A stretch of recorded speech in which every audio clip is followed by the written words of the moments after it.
So good morning and welcome everyone to the first session of the 2022 Jackson Hole Economic Symposium.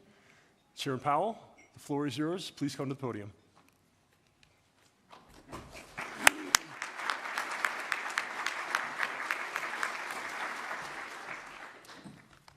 Thank you, Peter, and good morning, everyone. Esther, thank you very much for the opportunity to speak here today. At past Jackson Hole conferences, I have discussed broad topics, such as the ever-changing structure of the economy and the challenges of conducting monetary policy under high uncertainty. Today, my remarks will be shorter, my focus narrower, and my message more direct. The Federal Open Market Committee's overarching focus right now is to bring inflation back down to our 2% goal. Price stability is the responsibility of the Federal Reserve and serves as the bedrock of our economy. Without price stability, the economy does not work for anyone. In particular, without price stability, we will not achieve a sustained period of strong labor market conditions that benefit all. The burdens of high inflation fall heaviest on those who are least able to bear them. Restoring price stability will take some time and requires using our tools forcefully to bring demand and supply into better balance. Reducing inflation is likely to require a sustained period of below-trend growth. Moreover, there will very likely be some softening of labor market conditions.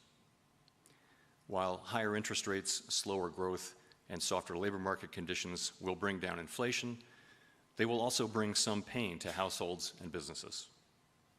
These are the unfortunate costs of reducing inflation. But a failure to restore price stability would mean far greater pain. The U.S. economy is clearly slowing from the historically high growth rates of 2021, which reflected the reopening of the economy following the pandemic recession. While the latest economic data have been mixed, in my view, our economy continues to show strong underlying momentum. The labor market is particularly strong, but it is clearly out of balance, with demand for workers substantially exceeding the supply of available workers. Inflation is running well above 2%, and high inflation has continued to spread through the economy. While the lower inflation readings for July are certainly welcome, a single month's improvement falls far short of what the committee will need to see before we are confident that inflation is moving down. So, we are moving our policy stance purposefully to a level that will be sufficiently restrictive to return inflation to 2%.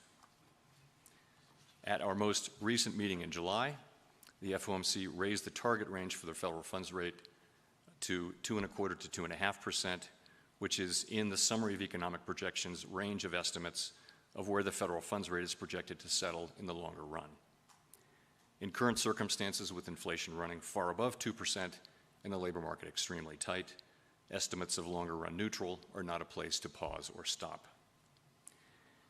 July's increase in the target range was the second 75 basis point increase in as many meetings, and I said then that another unusually large increase could be appropriate at our next meeting. We are now about halfway through the intermeeting period. Our decision at the September meeting will depend on the totality of the incoming data and the evolving outlook. At some point, as the stance of monetary policy tightens further, it likely will become appropriate to slow the pace of increases. Restoring price stability will likely require maintaining a restrictive policy stance for some time. The historical record cautions strongly against prematurely loosening policy. Committee participants' most recent individual projections from the June SEP showed the median federal funds rate running slightly below 4% through the end of 2023. Participants will update their projections at the September meeting. Our monetary policy deliberations and decisions build on what we've learned about inflation dynamics, both from the high and volatile inflation of the 1970s and 1980s, and from the low and stable inflation of the last quarter century. And in particular, we're drawing on three important lessons that I'll highlight. The first lesson is that central banks can and should take responsibility for delivering low and stable inflation. It may seem strange now that central bankers and others once needed convincing on these two fronts. But as former Chairman Ben Bernanke has shown, both propositions were widely questioned during the Great Inflation period. Today, we regard these questions as settled. Our responsibility to deliver price stability is unconditional.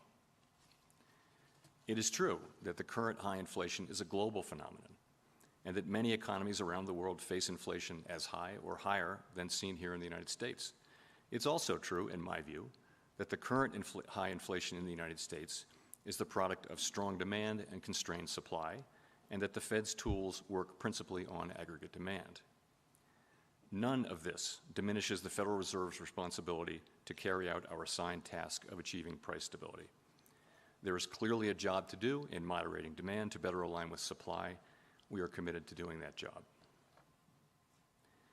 The second lesson is that the public's expectations about future inflation can play an important role in setting the path of inflation over time.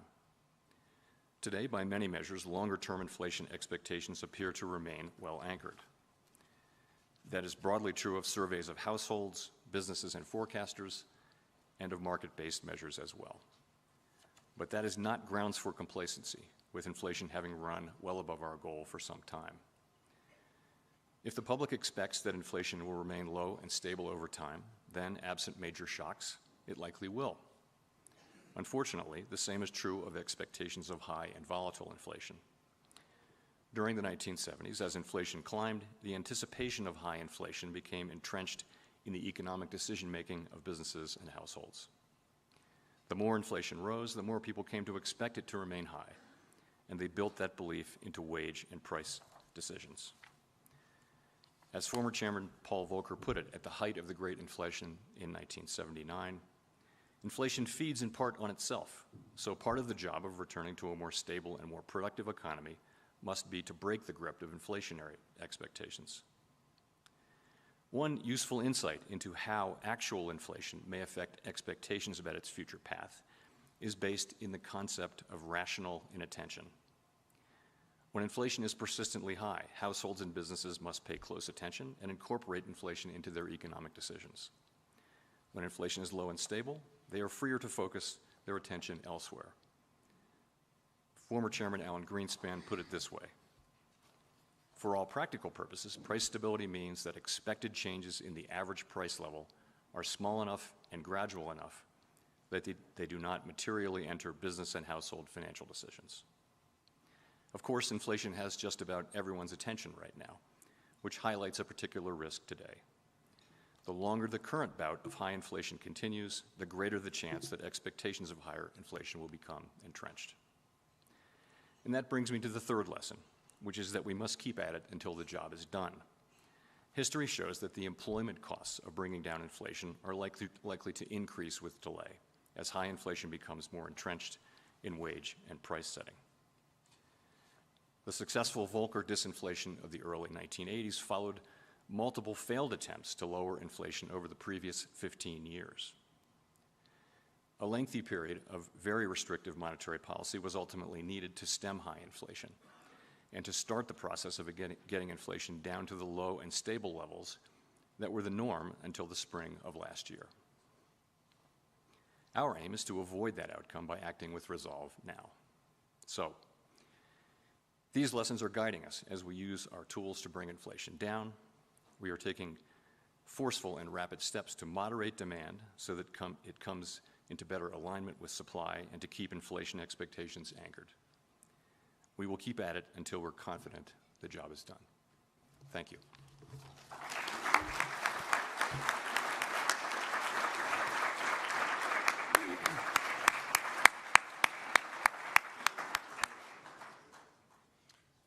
Thank you, Chairman Powell. Our first session of the day is reassessing economic constraints, maximum employment. We will hear first from Nicola Fuchs-Sundal.